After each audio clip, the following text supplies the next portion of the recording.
For the first time in a decade, the Potomac River is more polluted than it was 2 years ago.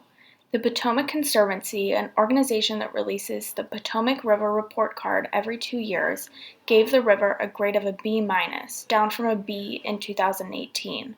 The nation's river received a D in 2011 but has been steadily improving thanks to work done by environmental agencies and activists.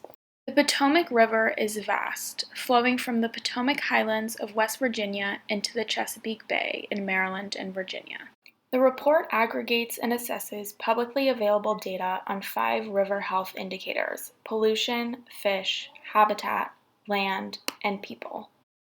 According to the Potomac Conservancy, the decline in grade can be mainly attributed to growing levels of pollution in the water, originating in urban and suburban areas and flowing into the Potomac via stormwater.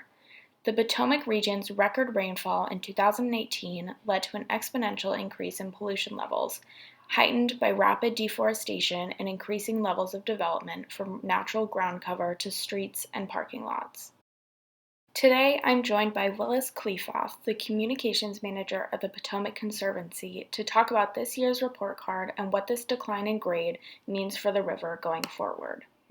I think we see it as a tipping point. So it's not necessarily the beginning of a downward trend, but it's sort of a wake-up call. Some of the trends that or some of the factors that led to the grade slipping could continue. Climate change is a big one, increased rainfall, as well as loss of forests and some other factors. During the Trump administration, there were a number of rollbacks to environmental protections, including to the Clean Water Act, the foremost piece of federal legislation concerning water pollution.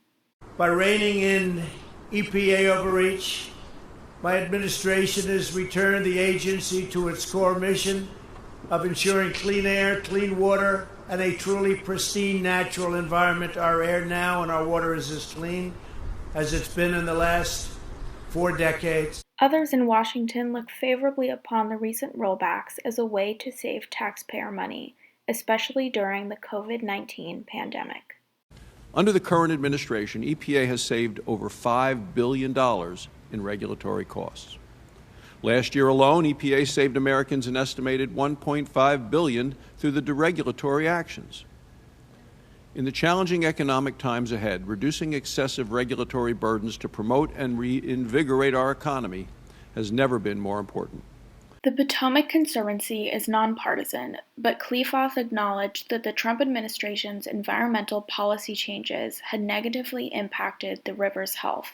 There were a lot of environmental rollbacks made under the Trump administration and by the Trump administration's EPA, which were, unequivocally really bad for the river. And they made some cuts to the Clean Water Act, which has been a huge part of the reason that the river's health has come so far since the 1970s.